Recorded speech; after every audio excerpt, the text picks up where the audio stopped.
Attention सर्वांचं माझ्याकडे. इकडे तिकडे चुकून पण कन्सेप्ट मिस करू नका. लक्ष इकडे.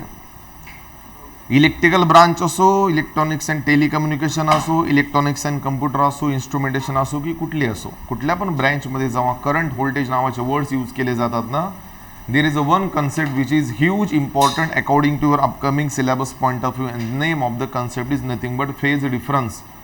जरा मी काय सांगतो लक्ष देऊ नये का, मी रिपीट नाही करणार, कारण फेज डिफरन्स तुम्हाला समजणं महत्त्वाचं आहे. जर पुढचा पोर्शन चांगला समजून घ्यायचा असेल तर फेज डिफरन्स नावाची कन्सेप्ट नेमकं काय असतं लक्ष देऊ नये का. पहिले तर मला सांगा, आपल्या घरात दोन फेमस व्हॅल्यू व्होल्टेज आणि current. Good answer. Repeat, voltage आणि. तर आता एक सेंटेन्स माझ्यासमोरच पाठ करून घ्या, जे शेवटपर्यंत तुम्हाला लक्षात ठेवायचं. Voltage is always remains constant. तुम्हाला माहित आहे का, आपल्या सिलेबसमध्ये व्होल्टेज हा कॉन्स्टंट आहे, म्हणून ना डोक्याचा थोडा कमी ताप झालेला आहे. मग अशी कोणती व्हॅल्यू आहे ज्या व्हॅल्यूनं आपल्या डोक्याचा ताप वाढवला, सिलेबस वाढवला आणि प्रॉब्लेममध्ये टाकलं, तो करंट आहे. का, तुम्हाला त्याचं एक उदाहरण देतो. आपल्या घरात किंवा सगळ्यांच्या घरात व्होल्टेज कॉन्स्टंट आहे ना, 230. अरे हो का नाही, कारण आपण 3 फेज वापरता का सिंगल फेज. हां, कोणाचा 2-4 व्होल्ट मागे पुढे असेल तो तर मायनर डिफरन्स चालतो, पण आपल्या घरातला कधीच करंट सेम असू शकत नाही. का करंट सेम असू शकत नाही, याचे 2 कारण. कारण नंबर 1, तुम्ही तुमच्या घरात किती अप्लायन्सेस ऑन केलेत मला नाही माहीत, मी माझ्या घरात किती अप्लायन्सेस ऑन केले तुम्हाला नाही माहीत. कारण नंबर 2 जे सगळ्यात महत्त्वाचं आहे, जेव्हा MSCB कडून निघालेला करंट तुमच्या एनर्जी मीटरमध्ये जातो आणि एनर्जी मीटरमधून निघालेला करंट तुमच्या घरात डिस्ट्रीब्यूट होतो, तर तुमच्या घरामध्ये सेम प्रकारची वस्तू वापरली जात नाही. आपल्या घरामध्ये लोड 3 प्रकारचे असतात, रेझिस्टिव्ह, इंडक्टिव्ह आणि कॅपॅसिटिव्ह. लक्ष देऊ नका. तुम्ही मला सर रेझिस्टिव्ह लोड घरात कोणता असतो, म्हणजे ते भरपूर जणांना माहिती बी नसेल, भरपूर काय 100% पोरांना माहीत नसेल. सांगा घरामध्ये रेझिस्टिव्ह लोड कोणता असतो. पहिलं तर ऐका, आपल्या घरामध्ये म्हणजे लोड जे आहेत ना, वस्तू camera, fridge, motor, light, fan, हे लोडचा प्रत्येक लोडचा एक प्रकार आहे. Whether it is resistive, inductive आणि कॅपॅसिटिव्ह. आरामात आहे, काही गडबड नाही. मग सांगा आपल्या घरात रेझिस्टिव्ह लोड कोणता आहे. हीटर. उदाहरण सांगतो, आपल्या घरात जेवढ्या वस्तूंपासून हीट मिळते, बोला लवकर, काय मिळते, किंवा लाईट मिळते, त्याला रेझिस्टिव्ह लोड म्हणतात. कोणता.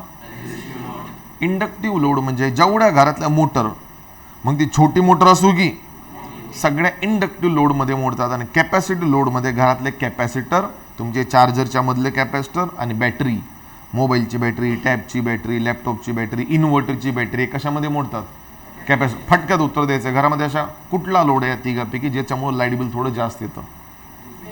रेझिस्टिव्ह लोडमुळे जास्त येतं. जर हीटर तुम्ही वापरत असाल तर लोड जास्त आहे. शेगडी, तुम्हाला माहिती आहे MSCB शेगडी वापरू नका म्हणते, माहिती आहे ना, आणि करंट जास्त खेचते. नंबर 2 ला लाईट बिलचं कोणामुळे जास्त येत असेल, इंडक्टिव्ह, कारण घरामध्ये पाण्याची मोटरला वीज कमी लागते का जास्त लागते.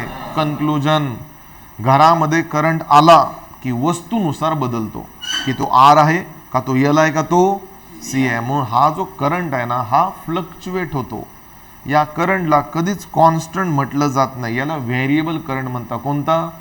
मग फेज डिफरन्स नावाची कन्सेप्ट कशी तयार झाली, नावातच दिलेलं आहे, फेजेस मधला डिफरन्स. ऐकताय का. सो हा जो हात आहे हा व्होल्टेजला रिप्रेझेंट करतो. This is the wave form of voltage which is always starts from the origin. माझं व्होल्टेज सोबत कधीच भांडण नसणार नाही, तुमचं बी नसणार नाही. It is always remains.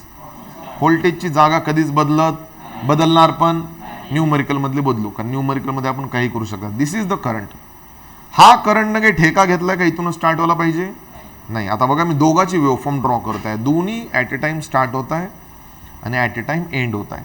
मग तुम्ही मला विचारलं की या ऑब्झर्वेशनमध्ये फेज डिफरन्स आहे का, माझं उत्तर नाही. पण कधी कधी काय होतं, व्होल्टेज तिथूनच स्टार्ट होतो, करंटची जागा बदलते आणि करंट ह्या 2 वेवफॉर्म असे ट्रॅव्हल करतात. जेव्हा तुम्ही त्या दोघांच्या पॉईंट्स मधला जो डिफरन्स म्हणतात त्याला काय म्हणतात, डिफरन्स की फेज डिफरन्स.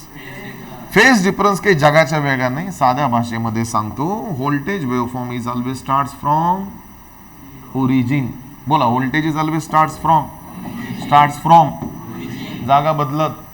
पण करंट इथूनच स्टार्ट होतो असं नाहीये, कुठून पण स्टार्ट होऊ शकतो. राईट साईडने पण स्टार्ट होऊ शकतो, लेफ्ट साईडने स्टार्ट होऊ शकतो आणि मधून पण स्टार्ट होऊ शकतो. पण लक्ष द्या इकडे, करंट जर मधून स्टार्ट होत असेल तर त्याला फेज डिफरन्स म्हणत, कारण मधून जर स्टार्ट झाला तर डिफरन्स मिळतो का. पण जर करंटची वेवफॉर्म इथून स्टार्ट झाली आणि इथे एंड झाली तर 92 नीट बघा, हा पॉईंट आणि हा पॉईंट या दोघांच्या मध्ये जो काही डिफरन्स तयार होतो, 5 डिग्री 10 डिग्री 20 डिग्री 30 डिग्री किती आहे मला घेणे देणं नाही. त्या डिफरन्सला आपल्या ब्रांचमध्ये कोणता डिफरन्स म्हणतात. थोडंफार पळालं. मला आता एका गोष्टीचं उत्तर द्या, मग मी चालू पुढे. फेज डिफरन्स कशा कशामध्ये तयार होतो. अरे आत्ताच ते शिकवलं एवढं. व्होल्टेज आणि current. Good answer. Repeat. Phase difference कशा कशात तयार होतो. विसरताल. Voltage is remains. माझं भांडण व्होल्टेज सोबत. व्होल्टेज आणि करंट मध्ये अशी कोणती व्हॅल्यू आहे ज्याने फेज डिफरन्स बनवला. करंटने बनवलं. कुणामुळे. करंटनेच. का बनवलं. कारण व्होल्टेज इज रिमेन्स. आपल्या घरात कधीच करंट कॉन्स्टंट. तुम्हाला काय वाटतं रूम मध्ये करंट कॉन्स्टंट आहे. नाही, करंट कंटिन्युअसली फ्लक्च्युएटिंग असतो. फ्लक्च्युएटिंग म्हणजे मिनिंग कळतं ना तुम्हाला. फ्लक्च्युएटिंग म्हणजे काय, जो प्रत्येक सेकंदाला चेंज होतो विथ रिस्पेक्ट टू. पहिला फेज डिफरन्स कुठे आढळला असेल. कुठल्या पण सायंटिस्टने जेव्हा फेज डिफरन्सचा शोध लावला, आता त्यावेळी सायंटिस्ट जे होते त्यांच्याकडे लॅपटॉप वगैरे होते का. काय वाटतं मग फेज डिफरन्स कसा आढळला असेल. लक्ष द्या, एकदा सांगा, रिपीट नाही करणार, कारण काही प्रश्नाचे उत्तर गुगल बी देत नाही आणि पुस्तक पण देत नाही लवकर. जेव्हा पहिले सायंटिस्ट लोक एक्सपेरिमेंट्स परफॉर्म करायचे, व्हॅल्यूज मोजून ना त्याला ऑब्झर्वेशन टेबलमध्ये कन्वर्ट करायचे, जे तुम्ही तुमच्या मॅन्युअलमध्ये करता. तर सायंटिस्ट लोकांनी काय केलं, व्होल्टेजेसच्या एवढ्या मोठ्या व्हॅल्यू काढल्या, करंटच्या एवढ्या मोठ्या व्हॅल्यू काढल्या, अँगल्स उचलले, इक्वेशन्समध्ये टाकले. कोणते इक्वेशन, ते जे आपण पाठ केलेत, V is equals to V M. संपलं. लक्षात आहे ना. आपण काय करू, पुढे जाऊ, मागं कंट्रोल डिलीट करू. नालायकांना सांगा व्हीचा formula. V M sine omega T I. Scientist लोकांनी कॉलम्स बनवले, अँगल टाकले, उचलले अँगल, इक्वेशनमध्ये टाकले, व्हॅल्यूज काढल्या, पुन्हा टेबल बनवला. त्या टेबलला ग्राफ पेपरवर घेऊन गेले आणि ग्राफ पेपरचे पॉईंट जॉईन करत करत बनल्या सायकल. काय बनल्या. पहिले का सीआरओ होता का, डिस्प्लेस नव्हता, तर सीआरओचा काय विषय. तो सगळ्यात पहिली सायकल ग्राफ पेपरवर ड्रॉ करण्यात आली. जेव्हा सायंटिस्ट लोकांनी ग्राफ पेपरवर 2 सायकल ड्रॉ केल्या, त्यांना असं आढळलं की व्होल्टेज आणि करंटची जागा सेम. मग त्यांनी सांगितले की बाबांनो, जो दोघांमधला डिफरन्स आहे त्या डिफरन्सला आपल्या ब्रांचमध्ये फेज डिफरन्स असं म्हणतात. फेज डिफरन्सचे रिलेटेड काही गोष्टी आत्ताच पाठ करा. फेज डिफरन्स हा व्होल्टेज आणि करंटमध्ये तयार होतो. करंटचा मोठा हात असतो, व्होल्टेज इज ऑलवेज रिमेन्स. पहिला फेज डिफरन्स कुठे आढळला, इक्वेशन्समध्ये आढळला की वेव्हफॉर्ममध्ये. वेव्हफॉर्ममध्ये. आणि सगळ्यात महत्त्वाची गोष्ट, फेज डिफरन्स फिक्स नसतो, कंटिन्युअसली चेंज. फेज डिफरन्स हा एक प्रकारचा, तुम्ही म्हणले सर मोजायचं कसं, it's very easy thing. Phase difference हा एक प्रकारचा अँगल असतो, ज्या अँगलला आपल्या ब्रांचमध्ये फेज अँगल म्हणतात. रिपीट. अरे फेज अँगल्स तर आहे ना, इथून इथपर्यंतचा डिस्टन्स जो असतो तो 90 डिग्री असतो, माहिती आहे ना. मग हे तर डिग्री मला हा पण एक अँगलच झाला ना. याला म्हणतात अँगल की फेज अँगल. फेज अँगल म्हणजे फेज डिफरन्स काही वेगळा नाही, तो एक अँगल असतो ज्याच्यावर मी बोलणार आहे. मग तुम्ही जर मला विचारलं काय वाटतं सर फेज डिफरन्स किती प्रकारचे असतील, आन्सर कोणी ट्राय करू शकेल. काय वाटतं तुम्हाला फेज डिफरन्स किती टाईपचे असू शकतात. आन्सर बोर्डवरच आहे, थोडं डोक्याचा वापर करा. 3. Very good answer. ॲक्च्युली 3 नसतात, 4 असतात, पण तुम्हाला 3च आहेत. कसं काय मी सांगतो. सांगा बानो, करंटची वेव्हफॉर्म कुठून स्टार्ट झाली. राईटने. पॉसिबिलिटी नंबर 1 कुठून स्टार्ट झाली. लेफ्टने. पॉसिबिलिटी नंबर कुठून स्टार्ट झाली.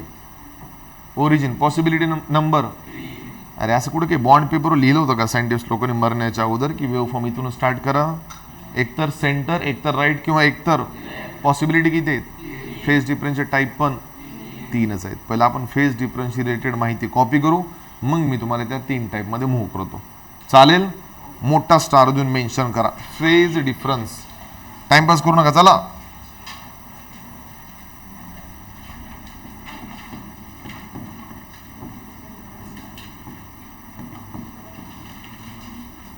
in a bracket phi